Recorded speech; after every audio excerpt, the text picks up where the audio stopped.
Since the November 2024 election, I've been feeling angry, fearful, sad, shocked, really just all the things. And these feelings grew a lot during this inauguration week. Are you feeling anxious, angry, and afraid this week? Every emotion you're experiencing is valid. Don't shame yourself for them. But we can't stay there. Troubled times require action. No one is going to make this all go away. I know that's hard to hear, but it's true. The systems out there, our political, legal, and economic systems, aren't magically going to step up and do the right thing. Yes, there are people within those systems reaching for the good.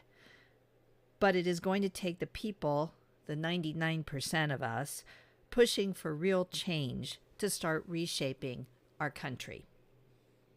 So what are you going to do in the face of trouble? You have options for action. First, you can retreat, put your head down, and hope that it all blows over in 4 years. Here's news. It won't. Second, you could attend a few meetings of some groups, send a few dollars to a nonprofit, feel good about that, and then quit. Or you can prepare yourself for long-term action that reflects how you imagine the world can be. People say we have to language something into existence. In other words, we need to talk about it as if it already exists. While that is true, it's only part of the equation of change. We also need to feel that vision in our bodies and reflect it in our behavior. If you look back in U.S. history, you will find social movements progress in fits and starts. An idea takes root within some of the people, they mobilize and recruit other people to their cause. And eventually they make strides forward. Laws get passed, employment and educational opportunities open up, women have autonomy over their reproduction, people are free to marry whom they love. And then the backlash happens. Currently, we are in the time of a furious backlash in response to the progress made in the last 75 years. My hope is that you will decide to take long-term action. That action can take many forms. But before we dig into that, let me tell you a bit about myself. My name is Kathy Working. I am a blue dot in a bright red state. I live and work in a rural county. I am an educator and an artist. Throughout my life, I donated to many causes, but I mostly leaned on my work as a teacher and co-founder of a nonprofit art organization to make change happen. That approach was profoundly altered in 2016. Community activism became an integral part of my daily life. I looked at the state of our politics and economy and became very angry at the injustice of it all. And I didn't want to turn that anger inward. Tried writing to my elected officials and attended marches. That just didn't seem to be a good fit for me. So I looked around my local community and decided there was plenty of work to do there. And that's how I became a local activist. So why is local activism powerful? Well, first, it allows you to build meaningful relationships with neighbors and allies. Second, it addresses problems that are unique to your area in ways that national initiatives can't. It also inspires others in your community to take action. You're setting an example for them. And so it can create a ripple effect. Small actions, feeding a neighbor, attending a town hall, organizing a cleanup, can inspire others to join you and spark broader change. Back in 2016, I was new to this type of work and wished I had some support and advice as I dove in. Unfortunately, that didn't exist. Also, I am seeing many comments in the last few days on social media that folks don't know what to do. They're upset, they're depressed, they're anxious, but they don't know how to get involved.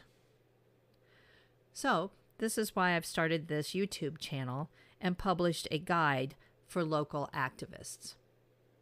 That link to the guide is below this video. So let's develop a plan that's tailored just for you, to your interests, your passions, your values, and your skills.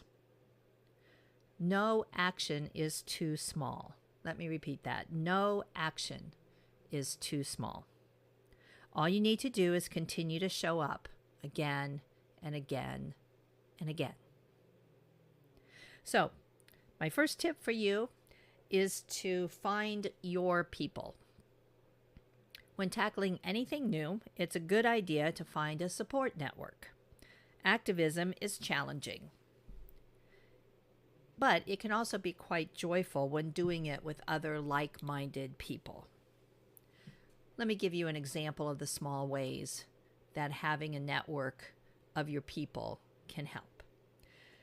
So the day after the inauguration, a small group of my people gathered at my art gallery to just be together. It was kind of an organic, people just, dropped in. For 2 hours, we laughed and acted silly. Some dancing was involved, and we talked about serious issues and we talked about unimportant things. We spent those 2 hours just connecting, and it was glorious. I felt so much better afterwards, more relaxed and cleansed of the negativity swirling around us. And I want that for you too. Your network needs to be composed of active people so you can share and validate everyone's experiences.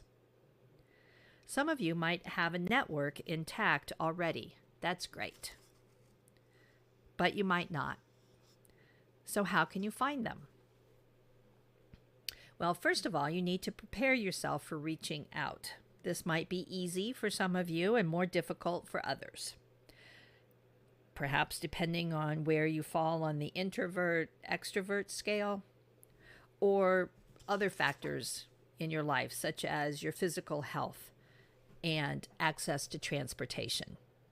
But no matter what your life circumstances, there are ways you can help. Do not talk yourself out of it. 2, you can go to where they are likely to gather.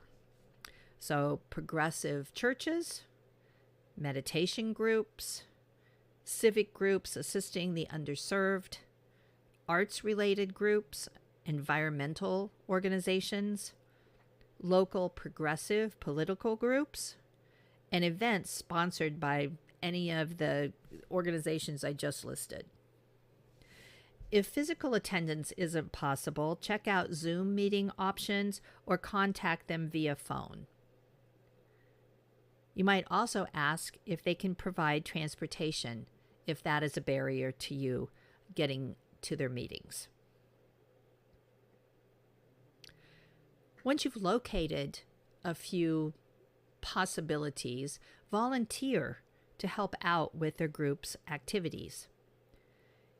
It is easier to connect when you're involved in doing something. That was my primary game plan. I volunteered, I delivered food, I planned events, I visited folks at assisted living centers. If you have computer skills, you can volunteer to be on the communications team and help out with website updates, emails out, that kind of thing. Now, closer to home, you can get to know people in your neighborhood. You might find they aren't suitable for your desired network, but sometimes there might be some hidden gems right in your neighborhood. And it can be quite comforting and useful to have neighbors who think like you. You might also scan social media for the types of posts or stories that local people are writing about.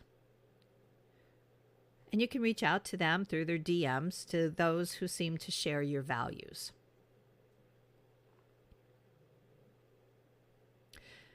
This process might take time and shouldn't end, because you should always be on the lookout for new networks to join or people to invite to join yours.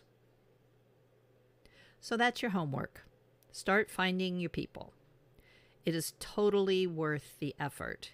It took me a while to find mine, and now I can't imagine getting through these times without them. In the next episode, I will talk about getting clarity about you, your values, your passions, your skills, so that you can make sustainable decisions about how you will be a local activist.